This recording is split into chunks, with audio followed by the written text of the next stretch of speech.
Isang mapagpalang araw mga kababayan, mga kapatid, mga kalingap. Magandang araw po sa inyong lahat. So tuloy-tuloy po tayo sa araw na ito. At ngayong araw na ito guys, isa sa tumawag ng pansin sa akin, itong thumbnail. Yung thumbnail po ni Sir Jubilito TV Official na may nakalagay, bimbangan issue ni EDS, dapat bang isa publiko? Yan, may question mark siya. Parang nagtatanong siya. Ayan. So yun sa thumbnail guys. Ayan o. Andyan si Kalinga Paido. At may mga katabing chika babes. Grabe na ito. Alam nyo, dito sa Sukmid guys, kapag mahina ang dibdib mo, bibigay ka. Kasi hahalongkatin lahat. Lahat-lahat lalabas. Tingnan mo to nangyari kay Kalinga Paido. Hindi matapos-tapos ang issue sa kay Kalinga Paido dahil sa dami-dami ng lumalabas, pinapalabas ng kalaban ni Kalinga Paido. So dito guys, panoorin natin itong reaction ni Jubilito TV Official, no? Kung ano ba ang kanyang opinion no dito sa bimbangan. Oh, alam nyo ba itong bimbangan ito? Nakakaano ito eh. Pag sa tamang word nito, sagwa pakinggan.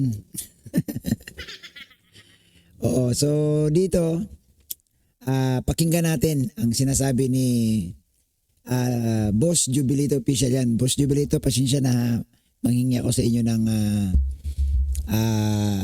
video clips. At siyempre bago tayo magpatuloy guys, magkomento kayo mga viewers. Magkomento po kayo para mas makita po natin kung ano po ang inyong saloobin sa isyong ito. Dapat bang isa publiko o dapat bang sinikreto na lang? Ayan, comment po kayo dyan. At siyempre huwag niyo pong kalimutan mag-like. At huwag po natin kalimutan guys suportahan natin si Kuya Bal. Huwag kayong makalimot kay Kuya Bal, kay Kalinga Prab. At siyempre, kay Atid na. At isama nyo na guys yung lahat ng reactors. So ito, panoorin natin at gawa natin ng opinion itong upload ni Jubilito TV Official. Ito na siya guys. Oh. So ito na nga mga kalingap at kabagis, usapang Good morning bro. bembangan Nako. ang re-reactionan natin ngayong araw na ito, mga kalingap at kabagis, dahil napanood ko po no yung live ni Bro Marsano na kung saan ay nire-reactionan niya po no yung isa sa mga dating kalingap reactor na kung saan ay parang galit na galit, mga kalingap at kabagis no. Bakit Dito kaya? po sa isa sa mga kalingap partners no na si Gilo Mags, na kung saan ay parang hindi niya nagustuhan yung naging sagot ni Gilo Mags sa kanyang mga live streaming no, patungkol nga po diyan sa issue ng bembangan. So sino ba itong tinutukoy or sino ba itong individual na ito na sinasabi nating nai-issue ngayon sa bembangan, mga kalingap at kabagis no. So base dito sa napanood po natin ay di umano no, ito pong si Kalingap Edu yan ay nakapag-share po no ng mga istorya regarding sa kanyang buhay no sa isa sa mga sponsor niya po no. Nako. Alam nyo guys, ako hanggat maaari, kung maibalik lang ang nakaraan, dapat maingat ka talaga dito sa larangan ng mundo ng social media.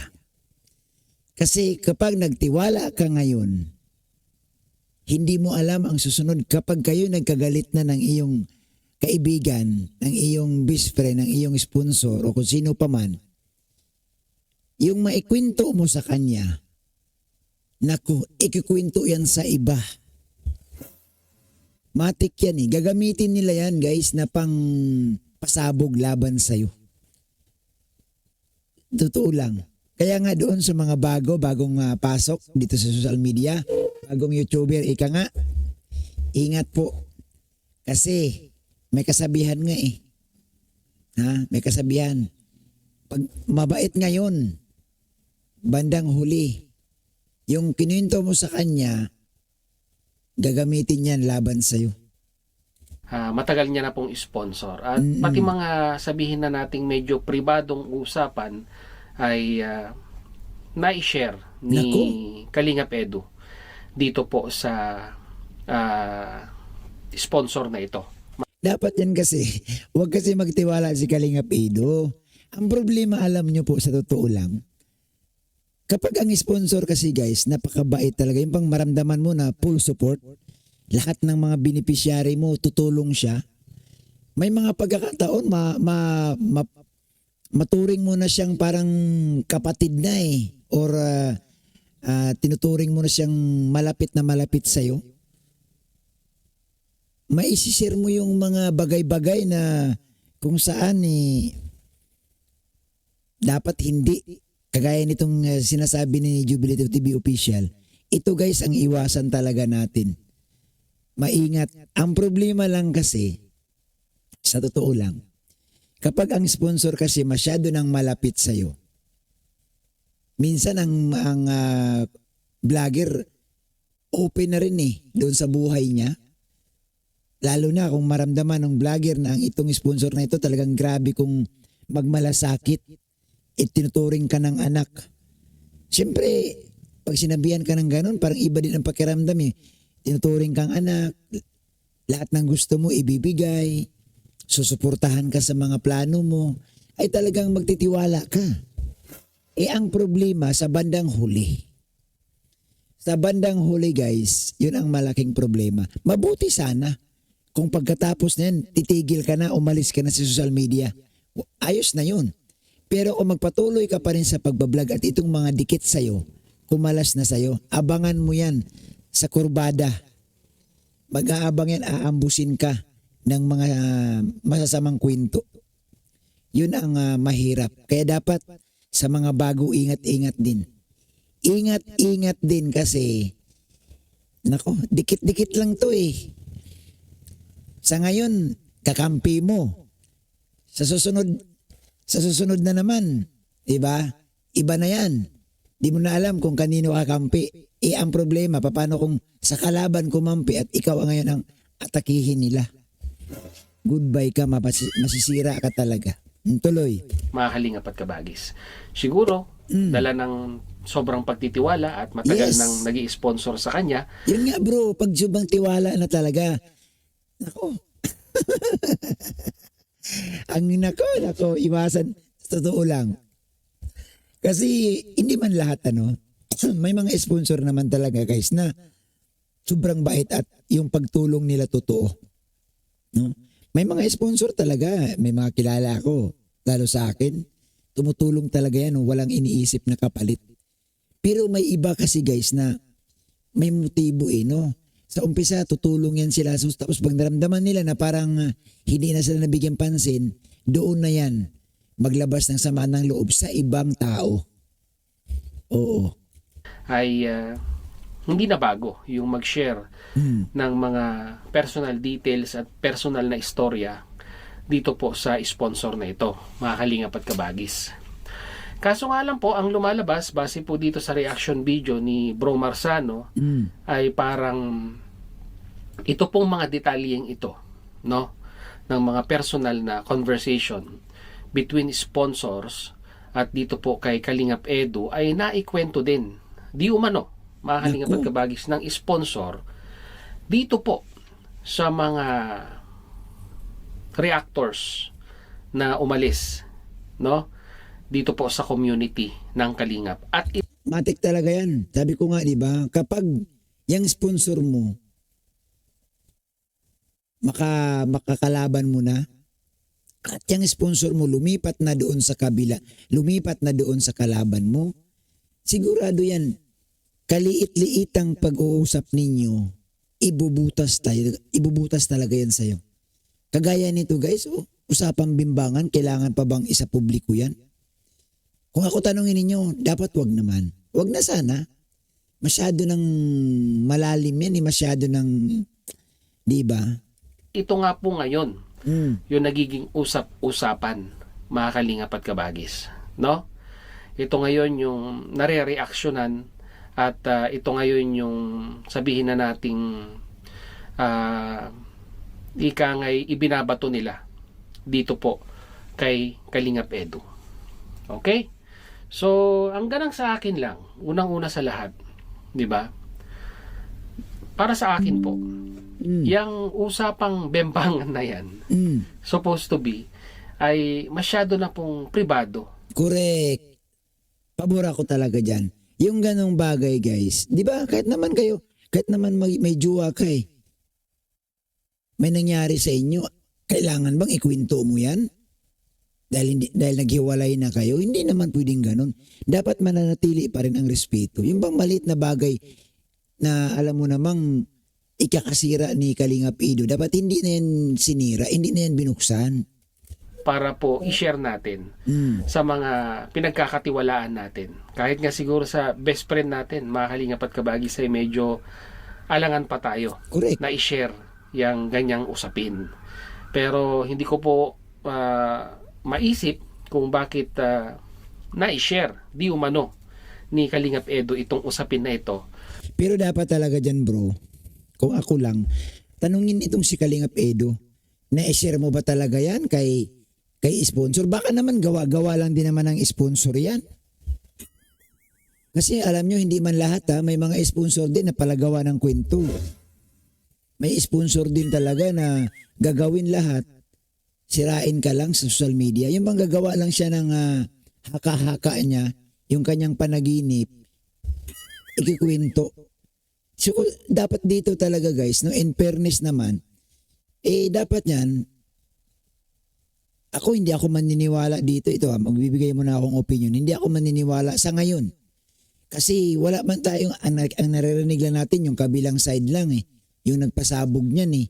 Hindi man natin naririnig itong galing mismo kay Kalingap Edu na aminin ni Kalingap Edu na oo nga, na-share ko nga yan sa sponsor ko dati kasi sobrang tiwala ako. Wala pa eh. No? So ako guys, hindi mo na ako basta-basta magpaniwala sa ganito, itong bimbangan issue na ito, kasi hindi pa natin nakuha yung kabilang side. Oo. No? So dapat talaga malaman din sana no natin, kasi malay mo nga kung gawa-gawa lang din ito, hindi tayo sigurado. Para maging fair naman sa lahat, fair kay Kalingap Edu at saka sa sponsor, alamin din natin yung side ni Kalingap Edu. Doon po sa kanyang sponsor na ngayon po, mga Kalingap at Kabagis, ay parang lumalabas na di umano ay na-share din dito po sa mga Kalingap reactors na umalis po sa Kalingap.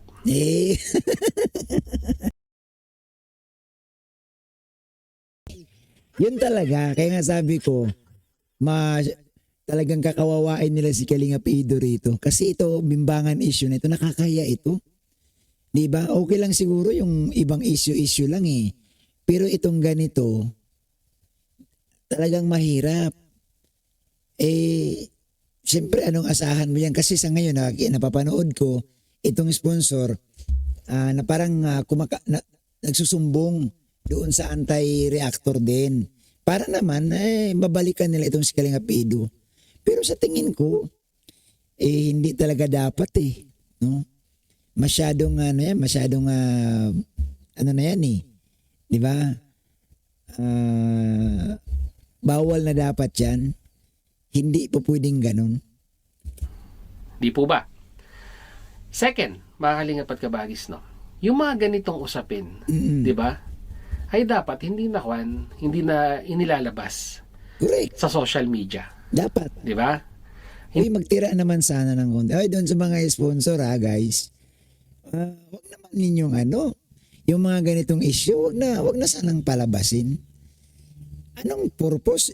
Para lang sirain talaga ninyo ang isang Kalingap Edu? Wag naman. No, yung tungkol siguro sa pera na nagbigay ng $1,000, okay lang yun eh. Pero yung ganitong bimbangan, ang pangit kasi nito guys. Kapag gamitin mo to sa salitang normal na Tagalog, ang sagwa. No, so sana man lang wag na nilabas. Oo. Hindi na pinag-uusapan. Unang-una sa lahat, pribado na yan eh. 'Di ba? Pribadong buhay na yan. Kaso lang bro, kabaliktaran kasi dito bro sa social media. Yung mga ganitong issue, ito yung maraming nanonood. Bakit? Kakaiba ito eh. No? Hindi na ito bro money involved eh. Dito bro, bimbangan ang involved dito bro, kababaihan na. So siyempre maraming dito, lalo na yung mga marites. Dudumugin talaga itong isyong ito. Pa natin panghihimasukan. Mm. Hindi naman kesyo public figure, yung pong tao ay kahit yung pribadong buhay niya ay papasukin natin. Mm. 'Di ba? Masyado naman na po tayong garapal pag ganun po yung ginawa natin, mga kalingap at kabagis. Mm-mm.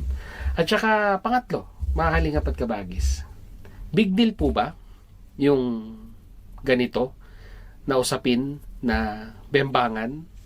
Para sa akin kasi bro, kung ikay single ha, ito, para sa akin bro, Jubilito Boss TV, Jubilito Official, kung ikay binata, na katulad kay Kalingap Edo, sa tingin ko hindi issue eh. Binata ako eh. Ang issue lang dito guys, kapag ikaw may pamilya na, tapos nakikipagbimbangan ka pa sa iba, yan talaga, not acceptable. Pero sa katulad naman ni Edo, normal man yan. Basta't binata ka eh, kung nagkaroon kayo ng nagkaroon ka ng girlfriend, lalo na kung nasa hustong gulang kayo, normal yan na may mangyari kung nagkasundo man lang siguro kayo. Pero yung may pamilya ka na, hindi na po pwede yun. Yun ang pagkakaiba. Para sa akin, siyempre, katulad kay Kalingap Edo, binata yan eh, wala pa mang pamilya yan. Sabi nga, di ba? Sabi ng iba kung ang palay na lumalapit sa manok, anong gagawin ng manok? Subukan mo bro Jubilito yung manok mo. Bigyan mo ng palay, siguro tutukain yun. Oh. Tuloy. Kalingap at kabagis. As far as I know, kung ikaw ay malawak ang pag-unawa, malawak ang pag-iisip, yung mga ganitong usapin dapat hindi na pinapatulan. Di ba? At hindi na kino-content. Hindi nga bro, may views eh. Bakit? Subukan mo bro, pag mag-content sila na hindi ganitong issue, tingnan mo kung may views. Siyempre, kukunti. So dito talaga ang gusto nila itong mga ganito. Kasi nga, paldo ang dating yan. Di ba? Paldo talaga yan. Kasi, once upon a time, or hanggang sa ngayon, mga kalingap at kabagis, ay ang bawat individual na meron pong karelasyon, kahit sabihin nga natin walang karelasyon ay nakakaranas ng ganito. Di po ba? Lalong-lalo na sa may mga asawa, sa mga may partners, ay hindi bago sa kanila ang bembangan. Di po ba, mga kalingap at kabagis? Tama. Kaya ang ganang sa akin lang, hindi na dapat gawing big deal. Kung marami man siyang nabembang, 'di ba? Kung wanto sawa man ang kanyang bembang. Para sa akin hindi na po big deal 'yon, mahalingap at kabagis. Wanto sawa talaga? Malupit ka. Oo, isa kang alamat pag wanto sawa. Personal na buhay niya na 'yon at dapat hindi na po ibinabandera, lalong-lalo na ng ibang tao. Correct. Alam niyo po ganito tingnan nyo na lang, papaano kaya, no? Papaano? Ito papaano kung itong isyong ito na issue sa kapatid nyo? Di ba? Na issue sa kamag-anak nyo? Or na issue mismo sa'yo? Sa tingin mo ba, okay lang ba sa'yo na pagsabihan kang issue ng bimbangan, ibabalander ang mukha mo dyan, pag-usapan ka? Sa tingin ko, di rin kayo papayag. So, ganun lang dapat, no? Dapat magtira ng konting respeto dun sa tao. Kasi kung itong issue ng bimbangan na ito nangyari sa inyo, nangyari sa mga kamag-anakan nyo, sa kadugo ninyo, sigurado ako hindi kayo pabor. So ganoon din naman si Kalingap Edo sana, no? Hindi sana inilabas na ito. Tama ako o mali, mahalingap at kabagis? Di ba? Patunay lamang po ito na talagang sukdulan na po ang for the views at for the content at may mapag-usapan lang. Correct. Dito guys, sana, no? Nakikita ko talaga dito, ano lang ito, ginamit lang ito na gusto rin talagang sirain si Edo. At siyempre gusto rin talaga magka-views. Pero sana magtira tayong konti, no? Tayo naman, mga tao naman tayo na hindi natin alam ang takbo ng buhay. Papaano na, sabi ko nga papaano kung darating ang panahon na dadalhin ka ng kapalaran sa pinakamahirap na sitwasyon ng buhay mo. At ang makakasalubong mo sa kalsada o sa nilalakaran mo, si Kalingap Edo. Ano ngayon ang gagawin mo? Alam mo, mahirap yun. Namang sobrang nating nilalait na yung tao na sagad-sagara na. Pag bumaliktad ang ikot ng gulong habang ikay naglalakad, masasalubong mo si Kalingap Edo at yung sa pagsasalubong ninyo, kailangan mo ng tulong. Ano kaya ang gagawin mo? So dapat konting hinay-hinay, no? Hinay-hinay lang. And at the same time, ay masyado na pong garapal yung sabihin na nating pagyurak sa pagkatao po ni Kalingap Edo. Siguro mga Kalingap at Kabagis, no? Ipaparinig ko po sa inyo yung video clips doon po sa live bro. ni Marsano TV, mga Kalingap at Kabagis. At kayo na ang humusga kung ika nga'y dapat pa bang isa publiko yung mga ganitong usapin, mga Kalingap at Kabagis, no? At pagkatapos po nun, ay inaanyayahan ko po kayong mag-comment sa ating comment section kung ano naman po ang inyong masasabi, opinion, reaction, syempre po dito sa napag-usapan natin at nireaksyonan natin ngayong araw na ito.